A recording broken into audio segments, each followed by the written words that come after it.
செந்தில் பாலாஜி வரிசையாக சொல்லிட்டே வந்தேன். யாராவது என்னோட சேர்ந்து நிற்கிறவங்கள ஒருத்தர் கரூர்காரர் நிற்கிறாங்கன்னு சொல்லுங்க நீங்க. ஒரு விஷயங்க, அவர் தான் அவ்வளோ யோக்கியர்னு சொல்றாரு. 2021 தேர்தல் அருவாக்குறிச்சி நிற்கும் போது ஓட்டுக்கு 1000 ரூபா கொடுத்தாரா இல்லையா நீங்க கேட்டு சொல்லுங்க. அவ்வளோ யோக்கியரா இருந்தா ஏன் 1000 ரூபா ஓட்டுக்கு கொடுத்தாரு? ரொம்ப நாளா விட்டு ஒரு கேள்வி கேட்டுட்டு இருக்கேன். அரவக்குறிச்சி நடிக்கும் போது வாக்காளருக்கு ஒரு 1000 ரூபாய் பணம் கொடுத்தாரா இல்லையான்னு கேட்டு சொல்லுங்க. அண்ணாமலைக்கு உண்மையே பிடிக்க மாட்டேங்குதுன்னு நினைக்கிறேன்.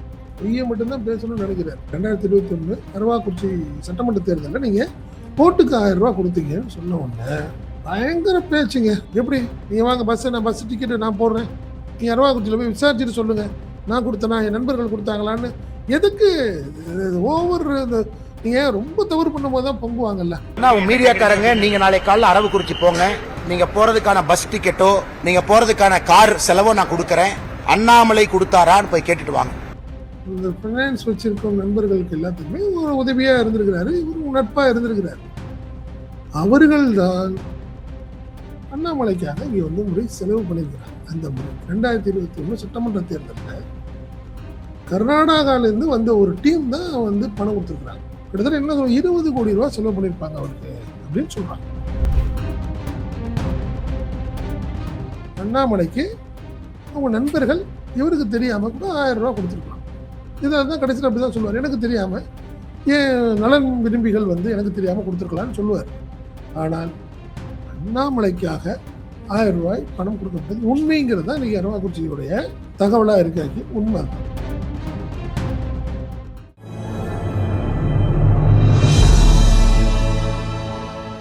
தமிழ் நியூஸ் நேயர்களுக்கான வணக்கம். இன்றைய நேர்காணலில் நம்ம இருப்பவர் தமிழ் நியூஸோட ஆசிரியர் மற்றும் பத்திரிகையாளர் திரு செந்தில் சார். சார் வணக்கம்.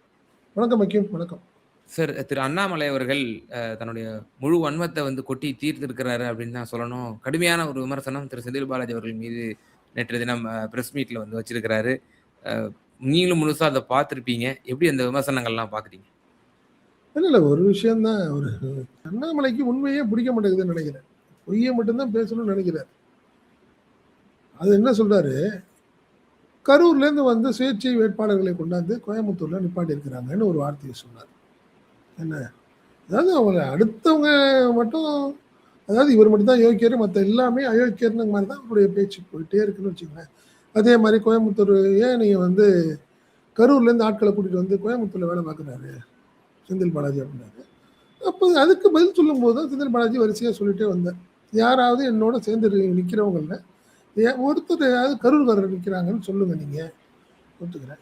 ஒரு விஷயங்க, அவர் தான் அவ்வளோ யோக்கியர்னு சொல்றாரு. 2021 தேர்தல் அருவாக்குறிச்சி நிற்கும் போது ஓட்டுக்கு 1000 ரூபா கொடுத்தாரா இல்லையா நீங்க கேட்டு சொல்லுங்க. அவ்வளோ யோக்கியரா இருந்தா ஏன் 1000 ரூபா ஓட்டுக்கு கொடுத்தாரு அப்படின்னு ஒரு விமர்சனம் பண்ணார். அந்த விமர்சனம் சம்பந்தமாக தான் அண்ணாமலைகிட்ட கேள்வி கேட்டதுக்கு தான் பார்த்தீங்கன்னா ஏஎன்ஐ ரிப்போர்ட்டர்னு நினைக்கிறேன், அவர் கேள்வி கேட்டார். உங்க மேலே இந்த மாதிரி செந்தில் பாலாஜி ஒரு விமர்சனம் வச்சிருக்காரு. 2021 அரவாக்குறிச்சி சட்டமன்ற தேர்தலில் நீங்க ஓட்டுக்கு 1000 ரூபா கொடுத்தீங்கன்னு சொன்ன உடனே பயங்கர பேச்சுங்க. என்ன பேச்சு, செந்தில் பாலாஜி பேசுறாரு, செந்தில் பாலாஜி பிரதர் அசோக்குமாரை பத்தி பேசுறாரு. ஜெயிலில் 300 நாள் ஜெயிலில் இருந்தவர், அதெல்லாம் ரைட்டு, நீங்க அதெல்லாம் ரைட்டு, நீ 1000 ரூபாய்க்கு பணம் கொடுத்தியா இல்லையான்னு கேள்வி கேட்டதா? நீங்க வந்து செந்தில் பாலாஜி வந்து பட்டி போட்டிருக்காங்க, கரூர் ஃபுல்லா பட்டின்னு சொன்னீங்க. நீங்க பட்டியை பத்தி நீங்க கவர் பண்ணீங்களா? ஏன் நீங்க கவர் பண்ணிச்சா? சத்தம் போடாது, ரைட்டு. இப்போ நம்ம அதுதான் ஒரே விஷயம் தான் சொல்றோம். அவனை அரவாக்குறிச்சியில அண்ணாமலை ஓட்டுக்கு 1000 ரூபாய் கொடுத்தது உண்மை அப்படிங்கிறாங்க அங்க இருக்க தொகுதி வாசிகள். அதுக்கு என்ன காரணம், அது எப்படி நடந்தது அப்படின்னு பார்த்தீங்கன்னா, இப்போ வரைக்கும் கூட அண்ணாமலை ஒன்று சொல்லுவார். நான் தங்கியிருக்கிற வீடு, வாடகை, காரு, நான் போகிறது எல்லா செலவுகளையும் என் நண்பர்கள் தான் பார்த்துக்கிறாங்கன்னு அவரே சொல்லியிருக்காரு. ரஃபேல் வாட்ச் விஷயத்தில் பில்லு கேட்க போக அந்த பதட்டத்தில் என்னென்னமோ பேசிட்டு இருந்தார். எல்லாமே பார்த்தாங்க. இந்த வாட்ச் வந்து எனக்கு ஒரு நண்பர்கள் கொடுத்தாங்க, பரிசாக கொடுத்தாங்கன்னு சொன்னவர். அப்புறம் வந்து நீங்கள் எப்படி சென்னையில் தங்கியிருந்தீங்க, கோயம்புத்தூரில் ஒரு வீடு பார்த்து தங்குனீங்க, இதுக்கெல்லாம் இவ்வளோ செலவாச்சு, எப்படி நீங்கன்னா எல்லாமே நண்பர்கள் என்னை பார்த்துக்கிட்டாங்கன்னு சொன்னார். அந்த நண்பர்கள் தான் ஓட்டுக்கு 1000 ரூபா கொண்டாந்து கொடுத்தாங்க அப்படிங்கிறது தான் இன்னைக்கு அரவாக்குறிச்சி வாக்காளர்களுடைய தகவலாக இருக்கு. அதாவது நீங்கள் வந்து பார்த்தீங்கன்னா ஐபிஎஸ் இருக்கும்போது கர்நாடகா ஐபிஎஸ் ஆஃபீஸர் அண்ணாமலை எல்லாத்துக்கும் தெரியும். இடுக்கி எஸ்பியா இருந்திருக்காரு. என்ன அவர் இடுக்கி எஸ்பியாக இருந்திருக்கிறார். அப்போ என்னன்னு பார்த்தீங்கன்னா, நீ அரவாக்குறிச்சி, கரூர் பக்கத்தில் இருக்கிற ஆட்கள் எல்லாமே பார்த்தீங்கன்னா பெங்களூர், மேங்களூர் இந்த ஏரியாலெலாம் ஃபைனான்ஸ் பண்ணுவாங்க. இப்போ இப்போயுமே பார்த்தீங்கன்னா கரூர் வந்து ஃபைனான்ஸ் முக்கியமாக ஆல் ஓவர் இந்தியாவிலே பண்ணுவாங்க. அவங்க பெரிய லெவலில் ஃபைனான்ஸ் பண்ணக்கூடிய ஆட்கள் எல்லாமே கரூரில் இருக்கிறாங்க. அவங்க தான் அரவாக்குறிச்சியில் உள்ள பலர் இப்பயும் கூட பெங்களூர், மங்களூர் இந்த ஏரியா எல்லா இடங்கள்லையும் ஃபைனான்ஸ் பண்ணுறாங்க. அப்படி ஃபைனான்ஸ் பண்ணுறவங்களுக்கு பெரிய பிரச்சனை அங்கே என்னென்னா ரவுடிகள் பிரச்சனை, பெரிய பிரச்சனை. போலீஸுடைய உதவி ரொம்ப தேவை. அப்போ என்ன பண்ணுறாங்க, எல்லாமே உதவியாக பார்க்கும்போது நம்ம ஊருக்காரு இங்கே ஒருத்தர் எஸ்பியாக இருக்காரு அப்படின்னு அவரை காண்டாக்ட் பண்ணுறாங்க. அண்ணாமலையும் என்ன பண்ணுறாரு, அங்கங்கே இருக்கிற நண்பர்கள் மூலியமாக, நம்ம காவல்துறை நண்பர்கள் மூலியமாக, எங்கள் நண்பர் என் ஃப்ரெண்டு இது மாதிரி ஃபைனான்ஸ் பண்ணிட்டு இருக்காரு, அவர் மிரட்டுறான் அந்த ரவுடி, எங்கள் ஊருக்காரரு எங்கள் சொந்தக்காரரு நாங்கள் ஃபைனான்ஸ் பண்ணிட்டு இருக்காரு, அவர் இந்த ரவுடி பண்ணுறானா அப்படிங்கிற மாதிரி நிறையா பேருக்கு உதவி பண்ணியிருக்கிறதா சொல்கிறாங்க. அப்போ எஸ்பியாக இருக்கும்போது இந்த ஃபைனான்ஸ் வச்சிருக்க நண்பர்களுக்கு எல்லாத்துக்குமே ஒரு உதவியாக இருந்திருக்கிறாரு, இவரும் நட்பாக இருந்திருக்கிறார். அவர்கள் தான் அண்ணாமலைக்காக இங்கே வந்து முறை செலவு பண்ணியிருக்கிறாங்க. அந்த முறை 2021 சட்டமன்ற தேர்தலில் கர்நாடகாவிலேருந்து வந்த ஒரு டீம் தான் வந்து பணம் கொடுத்துருக்குறாங்க. ஆமாம், அதை தான் இப்போ எல்லாமே சொல்கிறாங்க. அதனால் செந்தில் பாலாஜி கூறிய குற்றச்சாட்டு உண்மைங்கிறதா இப்போ பேச்சா இருக்கும். சாதாரணமாக செந்தில் பாலாஜி சொல்லலைங்க, அது உண்மை. அதுதான் அவங்க எல்லாம் சின்னதாராபுரம், அதாவது அண்ணாமலையோட சொந்த ஊர் எங்கன்னு பார்த்தீங்கன்னா அரவாக்குறிச்சிட்டு சின்னதாராபுரத்தில் இருக்கிற தொட்டாம்பட்டிங்கிற ஊர் தான் அவருடைய சொந்த ஊர். அந்த ஊரின் அடிப்படையில் பார்க்கும்போது இப்போ நீங்கள் ஆட்டோமேட்டிக்காக நீங்கள் ஒன்று தமிழ்நாட்டுக்காரங்கிற மத்தியில் ஃபைனான்ஸு தொழிலதிபர்கள் எல்லாமே நம்ம ஊருக்கார பையன் ஒருத்தர் எஸ்பியாக இருக்காரு அப்படிங்கிற அடிப்படையில் போய் பார்ப்பாங்க, பேசுவாங்க. இது இயல்பு. அந்த வகையில் தான் கர்நாடகாவிலேருந்து வந்து ஒரு பெரிய டீம் கிட்டத்தட்ட என்ன 20 கோடி ரூபா செலவு பண்ணியிருப்பாங்க அவருக்கு அப்படின்னு சொல்கிறாங்க. பணம் கொடுத்தது இல்லாமல் செலவு, இது எல்லாமே அரவாக்குறிச்சியுடைய நிர்வாகிகள், அப்போ இருந்த நிர்வாகிகள். அப்போ இருந்த அதில் என்ன விஷயம்னா, பணம் கொடுத்தது கர்நாடகா நண்பர்கள், யார், அண்ணாமலையுடைய நண்பர்கள். டிஸ்பியூட் பண்ணது எல்லாமே ஏடிஎம்கேக்காரங்கன்னு சொல்கிறாங்க. ஏன்னா அவங்க வந்து பண்ண முடியாது. ஏன் கர்நாடகா ரெஜிஸ்ட்ரேஷனில் காரில் எடுத்துகிட்டு வந்து இங்கே உட்காந்து நீங்கள் டிஸ்ட்ரிபியூட் பண்ணிட்டு இருந்தீங்கன்னா அது வந்து என்றைக்குமே சிக்கலாயிரும். ஸோ அதனால் அவங்க தெளிவாக என்ன பண்ணியிருக்காங்க, ஏடிஎம்கே அப்போ தான் கூட்டணி தானே அவங்க, அப்போ பிஜேபி அண்ட் ஏடிஎம்கே கூட்டணி. அந்த கூட்டணியின் போது முழுக்க அவங்க ஏடிஎம்கேக்காரங்க தான் டிஸ்பியூட் பண்ணியிருக்கிறாங்க. கிட்டத்தட்ட ஒரு 1.5 லட்சம் வாக்குகளுக்கு 1000 ரூபா கொடுத்துருக்குறாங்க. அண்ணாமலை கொடுத்தது உண்மை. ஸோ நீ அவர் ரிப்போர்ட்டை சேலஞ்சு பண்ணி செந்தில் பாலாஜி ஒரு குற்றச்சாட்டு உண்மையா இல்லையா, உண்மையை சொல்கிறாங்க. செந்தில் பாலாஜி தரப்பு இந்த விஷயத்தை விவரத்தை சொல்கிறாங்க. நீங்கள் அரவாக்குறிச்சியில் போய் கேட்டீங்களா, அரவாக்குறிச்சியில் இதுதான் சொல்கிறாங்க. சார் அதுதான் அண்ணாமலை ரொம்ப டாக்டிஸாக கேட்குறாரு, நான் கொடுத்தேனா, என் கூட இருந்தவங்க போய் கொடுத்தாங்களா, நான் போய் கொடுக்க சொன்னேனா அப்படின்னு கேட்குறாரு. இப்படி தெளிவாக பேசுகிறாரு. என் கூட இருக்கிறவங்க கொண்டு போய் கொடுத்தாங்களா, நான் கொண்டு போய் கொடுக்க சொன்னேனான்னு கேட்குறாரு. அப்போ என்ன அர்த்தம், நண்பர்கள் ஒருத்தவங்க தெரியாமல் பாவம் வந்து கொடுத்துட்டாங்க, ஒரு 1.5 லட்சம் பேருக்கு 1000 ரூபா கொடுத்துட்டாங்க தெரியாமல், அப்படிங்கிற மாதிரி தானே இது. அவர் இதே மாதிரி தான் சொல்லுவார். இந்த ரஃபேல் வாட்ச் மாதிரி விஷயம் மாதிரியே நீங்கள் வீட்டுக்கு வாடகைக்கு கொடுக்குறது, அவருடைய ட்ராவல் எக்ஸ்பென்ஸு எல்லாத்தையுமே நண்பர்கள் பார்த்துக்கிற மாதிரி தான் 2021 அரவாக்குறிச்சி சட்டமன்ற தேர்தலையும் அண்ணாமலைக்கு அவங்க நண்பர்கள் இவருக்கு தெரியாமல் கூட 1000 ரூபா கொடுத்துருக்கலாம். இதை தான் கடைசியில் அப்படி தான் சொல்லுவார், எனக்கு தெரியாமல் ஏன் நலன் விரும்பிகள் வந்து எனக்கு தெரியாமல் கொடுத்துருக்கலான்னு சொல்லுவார். ஆனால் அண்ணாமலைக்காக 1000 ரூபாய் பணம் கொடுக்கப்பட்டது உண்மைங்கிறது தான் இன்றைக்கி அரவாக்குறிச்சியுடைய தகவலாக இருக்காக்கி உண்மை தான். ஆனால் அவர் என்ன கேட்டால் சொல்லுவார், நான் மாநில தலைவரை விட்டு நீக்கப்பட்ட பிறகு அவர் சொன்ன அவரே கொடுத்த ஸ்டேட்மெண்ட்டு, எனக்கு என்ன, நான் என்ன ஒரு பாஜக கடைசி கடைக்கோடி ஒரு காரியகர்த்தா தொண்டன், நான் வந்து பிரதமர் மோடிஜியினுடைய இன்ஸ்பயர்னால பிஜேபிக்கு வந்தேன், எனக்கு ஒன்றும் இல்லைனா என்னுடைய பூர்வீகத்துக்கு போய் நான் ஆடு மாடு மேய்க்க போகிறேன், மிஞ்சி போனால் நான் என்ன செய்ய போகிறேன் எனக்கு அப்படின்ற மாதிரி அவர் வந்து சொல்லுவார். இப்படிப்பட்டவர் வந்து தொகுதிக்கு இவ்வளவு கோடிகள் செலவு பண்ணி இவ்வளவு ஆர்கனைஸ்டா இவ்வளவு விஷயங்கள் பண்ண முடியுமா இல்ல, இல்ல. அரவாக்குறிச்சியில அப்படிங்கிற மாதிரி தன் தரப்புல அவர் வந்து நியாயப்படுத்துவாரு. ஆமா. இல்ல நீங்க அந்த ரிப்போர்ட்டர் வந்து அன்னைக்கு அவர் ஒரு பதட்டம் ஆயிட்டாரு. இவரு வச்சுட்டு பேலன்ஸ் பண்ண விட்டு எல்லாத்துக்கும் நேரா பேசுற பேச்சுல அவர் ஏறி ஏறுறாரு. அந்த ரிப்போர்ட்டர் ஒரு கேள்வி செந்தில் பாலாஜி சொன்னதன் அடிப்படையில் கேள்வி கேட்குறாரு. எப்படிண்ணா நீங்கள் வாங்கண்ணா இருங்கண்ணா, நீங்கள் கொஞ்சம் ஒரு நிமிஷம் இருங்க, நான் வந்து உண்மையை நான் பதில் வந்து உங்களுக்கு ஒரு சுடும் அப்படி இப்படின்னு போட்டு அவரை போட்டு தாண்டுறாரு. விசாரிச்ச வகையில் இதுதான் உண்மைன்னு சொல்றாங்க. புரியுதுங்களா? நீங்க அதனால அண்ணாமலையும் கூட அன்னைக்கு ரொம்ப கேர்ஃபுல்லா தான் பதில் சொன்னார். நான் கொடுத்தனா, என் கூட இருந்தவங்க கொடுத்தாங்களா அப்படிங்கிறத மட்டும்தான் சொன்னார். ஆனா உங்களுக்காக கொடுத்தாங்களா இல்லையாங்கிறதா நீ பேச்சு.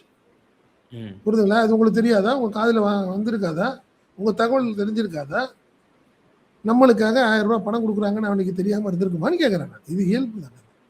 என்ன இது கொடுத்ததுதான் சொல்றாங்களே தெளிவா. கர்நாடகால இருந்து வந்தாங்க, எல்லாம் தொழிலதிபர் இல்லை ஃபைனான்ஸ் அதிபர்கள் தான் வந்தது. காரணம் என்னன்னா கைமாறு ஏற்கனவே அண்ணாமலைக்கு அவர் செய்த உதவிக்காக அவருக்கு கைமாறு செஞ்சுட்டு போனாங்கன்னு சொல்றாங்க. அதனால நீ கடந்த 2021 சட்டமன்ற தேர்தலில் அரவாக்குறிச்சியில் போட்டியிட்ட பாஜக வேட்பாளர் அண்ணாமலைக்காக 1000 ரூபாய் பணம் கொடுக்கப்பட்டது உண்மைங்கிறதா மேட்ரு. நீங்க அதை கடந்து போகலாம். தன்னை தாண்டி மொத்த எல்லாமே அயோக்கியர்கள்னு ஒரு இமேஜை போட்டுக்கிட்டே இருந்தீங்கன்னா நல்லா இல்லை. விஜய் இதே மாதிரி ஒரு மனநிலையில் இருக்காரு. நான் சொல்ல வர்றேன், நீ அண்ணாமலையும் விஜயும் ஒரே மனநிலையில் உள்ளவர்கள். விஜயும் அதே மாதிரி தான் எல்லா தவறும் பண்றாரு. தனி மனித ஒழுக்கம்ங்கிறது இல்லை அவர்கிட்ட, விஜய்கிட்ட. உண்மையா இல்லையா? அப்பா அம்மா இல்லை, கூட இல்லை, குடும்பம் இல்லை, ரைட்டு, தோழியோட வாழ்றாரு. இவன் இந்த குற்றச்சாட்டெல்லாம் ஓடிட்டு இருக்கு. ஆனாலும் இது எல்லாமே கான்ஸ்பிரசி, எனக்கு எதிரான ஒரு சதி அப்படின்னே சொல்லிட்டு இருக்காரு. சந்திரசேகரையும் சோபாயையும் வீட்டை விட்டு விரட்டியதும் கூட திமுக தான் காரணமா? 3 வருஷத்துக்கு முன்னாடியே சங்கீதாவும் குடும்பம், அவங்க பையன் பொண்ணு எல்லாமே வீட்டை விட்டு வெளியே போனது எல்லாமே திமுக காரணமான்னு கேட்கறான். இந்த இதை வச்சுக்கிட்டே ஓடி இதே மாதிரி தான் அண்ணாமலைங்கிறாங்க. கிட்டத்தட்ட விஜயும் அண்ணாமலையும் ஒரே மாதிரி மணல்ல இருக்காங்கன்றான். 2 பேரும் அதே ஒரு மனநிலை தான். தன்னை தாண்டி வர எல்லாமே அயோக்கியர்கள். நான் உச்சத்துக்காக உங்களுக்காக எல்லாத்தையும் விட்டுட்டு வந்திருக்கிறேன் அப்படின்னு விஜய் எல்லா இடத்துலையும் சொல்ற மாதிரி அண்ணாமலை அண்ணா நான் வந்து சாதாரணமா வரல, ஒரு கிளீன் பாலிடிக்ஸ்க்காக வர்றேன். இதே ஒரு வார்த்தை, கிளீன் பாலிடிக்ஸ்க்காக வர்றேன் அப்படிங்கிற மாதிரி ஒரு இமேஜ். முதல் தேர்தலே நீங்க உங்க மேல ஒரு குற்றச்சாட்டு இருக்கு. அதனால நீங்க வந்து பாத்தீங்கன்னா விஜய் அண்ட் அண்ணாமலை 2 பேருடைய மனநிலை ஒரே மாதிரி இருக்குங்கிற பொது பொது விஷயத்துல வந்துட்டீங்க. ஒரு சமுதாயம் பணி அப்படின்னு வந்துட்டீங்கன்னா விமர்சனத்தை தாங்கி தானே ஆகணும், கடந்து தானே போகணும். அப்படி திருப்பி அடுத்தடுத்த பொய்யை சொல்லிட்டே போட்டு விஜய் ஒரு தரப்பு போய் சொல்லிட்டே இருக்காரு. இப்போ இன்னைக்கு நேற்று ஒரு வார்த்தை சொன்னார்ல, என்னை பாருங்க இந்த எலெக்ஷன் 30 நாளைக்கு முன்னாடி என்ன நெருக்கடினா, ஏங்க உங்க ஒய்ஃபு உங்கள்ட்ட டைவர்ஸ் கேட்டு ஒரு நோட்டீஸ் கூட அனுப்புறதுக்கு திமுகவுக்கு என்ன காரணம்னு என்ன விஷயம் அது? மற்ற விஷயத்த சொல்லுங்க, இன்னும் பிரச்சாரம் பண்ண விடாமன்றோம் அது சொல்லுங்க, அந்த விஷயங்கள்லாம் பேசுங்க, அது டிஎம்கே பாலிடிக்ஸு. பட்டு வீட்டில் நடக்கும் சம்பவங்களை நீங்க வந்து ஏன் காரணம் தெரியுது இதுக்கு ஒரு காரணமாகவும் சிம்பத்தியா கிரியேட் பண்றீங்க. இதே மாதிரி அண்ணாமலைங்கிறேன் நான். ஏங்க நண்பர்கள் ஏதோ செஞ்சிருக்கலாம், தெரியல அப்படின்னு முடிச்சிருக்கலாம். எப்படி நீங்க வாங்க பஸ், நான் பஸ் டிக்கெட்டு நான் போடுறேன், நீ அரவாக்குறிச்சியில் போய் விசாரிச்சுட்டு சொல்லுங்க, நான் கொடுத்தனா என் நண்பர்கள் கொடுத்தாங்களான்னு. எதுக்கு ஓவர் நீங்க ரொம்ப தவறு பண்ணும்போது தான் பொங்குவாங்கல்ல, அந்த மாதிரி விஷயங்கள் வேண்டாம்னு நினைக்கிறேன் நான். திமுக தோல்வியே கோவையில இருந்து தான் துவங்கும், கோவையில இருந்து அப்படியே சேப்பாக்கம் திருவல்லிக்கேணி வரைக்கும் தோப்பாங்க அப்படின்ற மாதிரி. அப்படியே அப்படிப்பட்ட ஆள் ஏன் இந்த 4ஆம் தேதி மே 4ஆம் தேதி நான் சொல்றேன் அப்படின்னு ஏன் சொன்னீங்க அன்னைக்கு?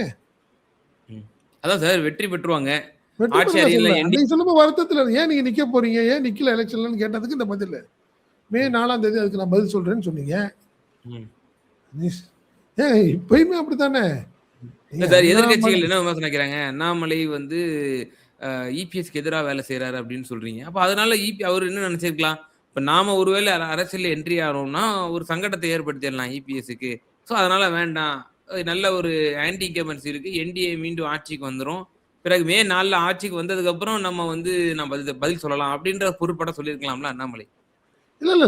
அதாவதுங்க, நல்லா அண்ணாமலைக்கு என்ன மனநிலை? மாற்றமே இல்ல.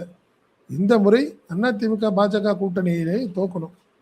அவருடைய எதிரிகள் எல்லாமே போயிடணும்னு நினைக்கிறாரு. நயினா நாகேந்திரன் ஆரம்பிச்சு, வானதி சீனிவாசன், அதே மாதிரி பார்த்தீங்கன்னா வேலுமணி அண்ட் எடப்பாடி பழனிசாமி எல்லாமே அவங்க வந்து இந்த தேர்தலில் அவங்க ஜெயிச்சாங்கன்னா அவங்க எல்லாமே பவர் ஆயிடுவாங்க. நம்ம வாழ்க்கை போயிடும் அப்படிங்கிறதுல தெளிவாக இருக்கார். திருப்பி பிஜேபி தோத்தாதாங்க அவருக்கு அண்ணாமலைக்கு லைஃப். நல்லா புரிஞ்சுங்க. திருப்பி அடுத்தடுத்த வெற்றிகள்லாம் அண்ணாமலை இனிமேல் சீண்டுமா பிஜேபி மத்திய தலைமை? சொல்லுங்க. தோத்தாதான் இனிமேல் லைஃப் அண்ணாமலைக்கு. அதுதான் உண்மை. அதுக்காக தான் வெயிட் பண்ணுறாரு அண்ணாமலை. இந்த மே 4ஆம் தேதின்னு சொன்னது கூட அதுதான். ஆனால் கண்டிப்பாக பாருங்கள், மே 4ஆம் தேதி அவர் விமர்சனம் அன்னைக்கே சொன்ன இது பொருந்தாத கூட்டணின்னு சொன்னேன். எடப்பாடி பழனிசாமி வந்து அவர் மோசடி பேர் வழி, ஒரு நம்பிக்கையாக இருக்க மாட்டார்னு சொன்னேன், நீங்கள் கேட்கவே இல்லை அப்படின்னு ஆரம்பிப்பார். நீங்கள் அன்னைக்கு எல்லாமே படுத்திருப்பாங்க. யார்? அண்ணாமலை, எடப்பாடி பழனிசாமி இவங்கெல்லாம் படுத்துடும் போது அண்ணாமலை மட்டும் ரொம்ப ஆக்டிவாக டெய்லி காலையில் சாயங்காலம் 3 வேளை ப்ரெஸ்ஸை பார்ப்பார். ஒரு 15 நாள் வேணால் பாருங்கள், எழுதி வச்சுங்க. நடக்கும். எந்த பத்திரிகை வேறு பிஜேபி தலைவர், மாநில தலைவரோ, மாநில நிர்வாகிகளோ யாரும் ப்ரெஸ் மீட் கொடுக்க மாட்டாங்க. இப்படிப்பட்ட ஒரு அஜெண்டா இருந்துச்சுன்னா அது நிச்சயமா மத்திய தலைமைக்கும் தெரிய வந்திருக்கும்ல. அப்படி அந்த அளவுக்கு ஸ்பேஸ் கொடுத்து வச்சிட்டு இருக்காங்களா அண்ணாமலையே? ஆமா, நீங்க கட்சி விட்டு நீக்க முடியாது, அவ்வளவுதானே. வேற என்ன செஞ்சிருக்காங்க அண்ணாமலைக்கு? வேற என்ன இருக்கு ஹைக்கு இந்த ஒரு வருஷத்துல? அண்ணாமலைக்கு என்ன பண்ணிட்டாங்க? நீக்கும் போது உடனே என்ன சொன்னாங்க? மத்திய அமைச்சர் ஆக போறாரு, எம்பி ஆக போறாருன்னு சொன்னாங்க. எதுவுமே நடக்கல. தேசிய பொறுப்பு கொடுப்பாங்க. எதை கொடுக்க போறாங்க? அது எதுவுமே இல்லையே. கேம் அவர் ஒரு மீடியா டீமை வச்சுக்கிட்டு அவரு தனக்கு ஒரு ப்ரொபகண்டா பண்ணிக்கிட்டு அண்ணாமலை இல்லைன்னா பிஜேபி இல்லைன்னு ஒரு இமேஜ் ஏற்படுத்திக்கிட்டே இருந்தாரு. இது தெரிய அண்ணாமலையை கட் பண்றாங்க. ஸோ அதனால அண்ணாமலை வந்து கிட்டத்தட்ட அவர் வந்து எக்ஸ்போஸ் ஆயிட்டார். அதனால இனிமே அவருடைய வளர்ச்சிங்கிறது, அரசியல் வளர்ச்சிங்கிறது ரொம்ப குறைவு. கண்டிப்பா எழுதி வச்சுக்கிறேன். மே 4க்கு அப்புறம் அவர் பண்ணுவார் பாருங்க. ஒன்று நான் வந்து ரிசைன் பண்ணிக்கிறேன்னு எழுதுவார். ஃபஸ்ட்டு பிஜேபியிலேருந்து நான் விலகுகிறேன்னு எழுதுவார். அதுக்கப்புறம் சும்மா இருக்க மாட்டார். அவர் கண்டிப்பாக ஒரு அரசியல்வாதியாக இருப்பார். தமிழ்நாட்டில் வேற மாதிரி ஒரு உருவத்தில் வெளியே வருவார். அதுதான் பிளான்ல தான் அவர் இருக்கார். அதுதான் உண்மை. ஆனாலும் சார், இப்போ அப்படிப்பட்ட ஒரு மனநிலையில் இருக்கக்கூடியவர் கோயம்புத்தூர்ல திமுக ஜெயிச்சுட்டு போட்டோம், அதிமுக வந்து படுபாதாரத்துக்கு போகணும்னு நினைக்கக்கூடியவர். அப்படிதான் நினைக்கணும் அவர் நியாயப்படி. அப்போ செந்தில் பாலாஜி மீது ஒரு தனிப்பட்ட ஒரு பெர்சனலான தன்னுடைய மோட்டிவ் வந்து இதுல வந்து அவரு காட்டிக்கணுங்க. டிராமா பண்ணாதானங்க மக்கள் இது பிஜேபி நம்பும். என்னங்க பேசுறீங்க? போய் நீ அம்மன் அர்ஜுன் தோத்துருவாரு போய் சொல்லுவாராங்க. இப்ப அதுதான் சொல்றேன். மே 4ஆம் தேதி வரைக்கும் டிராமா பண்ணி தானே ஆகணும். வேற எனக்கு என்ன கேள்வினா, அவர் வந்து இந்த முறை திமுக ஜெயிச்சா ஜெயிச்சுட்டு போட்டோம், எடப்பாடி பழனிசாமி எமர்ஜ் ஆயிடக்கூடாது அப்படிங்கிற ஒரு நோக்கத்தோட இருக்கிறாரு. ஆனால் தனிப்பட்ட செந்தில் பாலாஜி மீது அவருக்கு இன்னும் அந்த ஒரு காழ்ப்பு வந்து இருந்து இல்ல உண்மை. அது வேற விஷயம்னு வச்சுக்கோங்க. நீங்க கோயம்புத்தூர்ல அவரை எப்படி விடுவாங்க?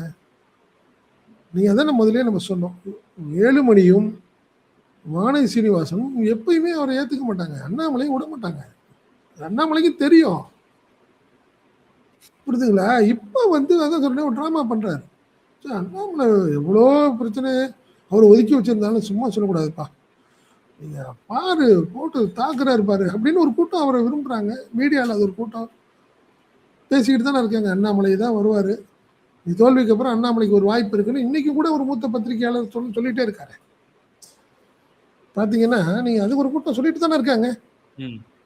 தோல்விக்கு அப்புறம் அண்ணாமலைக்கு ஒரு பெரிய லைஃப் வரப்போகுதுன்ட்டு. பிஜேபி தலைமை என்ன எடுக்க போகுதுன்னு யாருக்கு தெரியும்?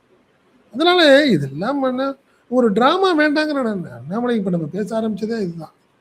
அரவாக்குறிச்சியில் அண்ணாமலை தரப்பில் 1000 ரூபாய் பணம் கொடுக்கப்பட்டது உண்மை. அதுதான் இன்னைக்கு எல்லாமே சொல்றாங்க.